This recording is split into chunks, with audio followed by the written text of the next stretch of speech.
Welcome back to the Experience Franklin County, Indiana podcast.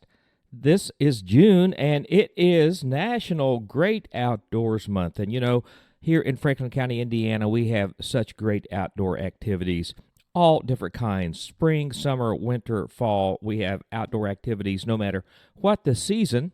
And in this episode of the Experience Franklin County, Indiana podcast, I'm going to give you 3 activities you can do right here in Franklin County, either completely free or for very little money. And these are all great family activities, no matter what the age. From young kids to grandma and grandpa, families can do all these together, again, for free or for very little money. Let's dive right in. Up first, geocaching. Let's start with geocaching, a modern-day treasure hunt that combines technology with outdoor adventure. Geocaching is an activity where participants use GPS coordinates to find hidden containers, known as geocaches or just caches, placed by other participants. These caches can be found all around the world in parks, urban forests, urban areas, big cities, even underwater, and there are dozens and dozens right here in Franklin County, Indiana. All you need to get started with geocaching is a phone, which most of us have, and the official geocaching app, which you can download for free on either Android or iPhone. And here's how you can dive into this exciting activity. Number 1, simply download the free app and create a free account. Number 2, open the app and search for geocaches wherever you are. If you're in Brookville or Laurel or Oldenburg or Metamora, there's probably a geocache within walking distance of wherever you are. You'll find a list of caches with different difficulty levels and different sizes. And once you've picked out a cache, you just start hunting. You follow the GPS coordinates. You find the arrow on the app, and it'll take you right to it. Once you find the cache, sign the logbook, and if there's a trinket inside, there often is, you can take one and leave one. It's a fantastic way to explore new places and enjoy physical exercise and engage in problem solving, which makes it a great educational activity as well as just fun. It's fun for individuals, families, groups, and it is perfect for National Great Outdoors Month. So there's number 1 you can do for free. Number 2, photography. Let's talk about photography. Nearly everyone has a camera on their phone these days, making photography an accessible and a rewarding way to enjoy the outdoors. Here's how you can turn a simple walk into a creative adventure. Number 1, choose a subject or a topic. Nature offers endless subjects for photography, from landscapes, sunsets, flowers, insects, birds, wildlife, architecture. The list goes on and on. Decide what interests you most and focus on it. Number 2, explore different angles. Instead of just taking a snapshot, experiment with different perspectives. Get low to the ground and shoot up, or get up high and shoot down. Look for angles, natural angles in nature. Look for macro, small shots of insects or very small flowers, or find a hill, and that would be a great place for a sweeping landscape photograph or a photograph of the horizon. Think about natural light.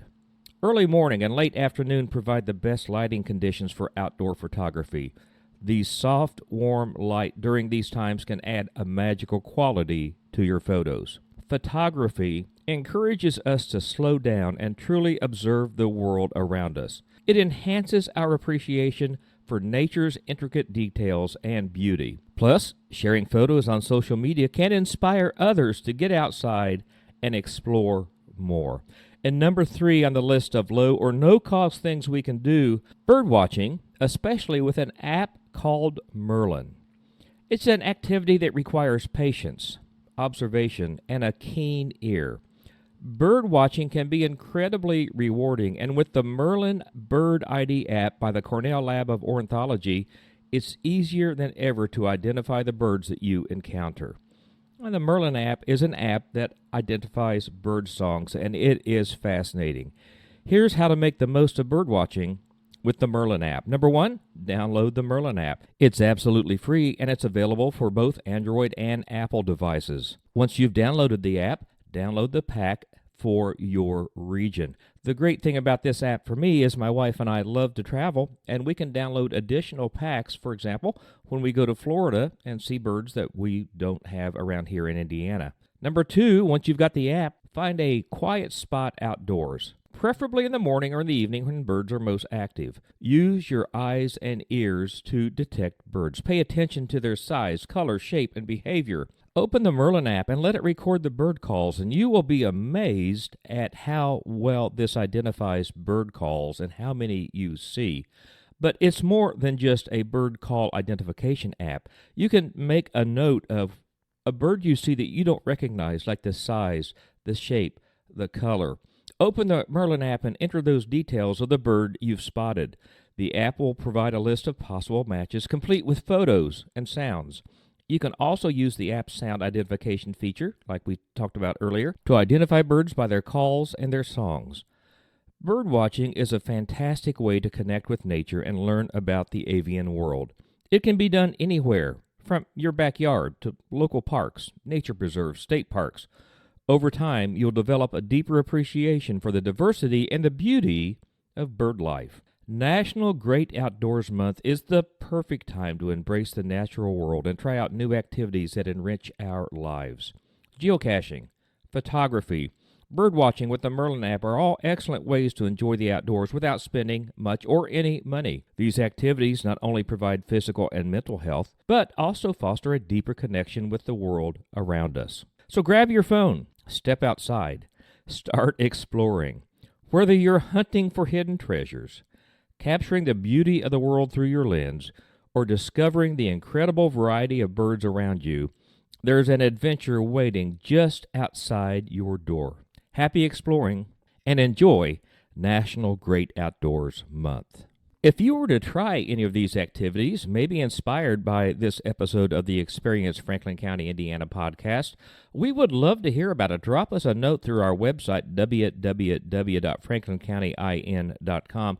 Let us know how it went. And by the way, we are here to help. If you've got questions about geocaching or the Merlin app, or perhaps outdoor photography, my name is Rick Garrett, and I am active in all 3 of those hobbies, very active in all 3 of those hobbies, and I would be happy to answer any specific questions that you might have, and I'll be the first to admit I don't know everything. I may not have all the answers, but I'll do my best to find them. So just reach out, and we will give you any help that we can. Speaking of our website, that's a great place to check for upcoming events here in Franklin County, Indiana. You can just click on the Events tab and see all the festivals, fairs, and other things that are coming up. You can also find dining, lodging, and so much more.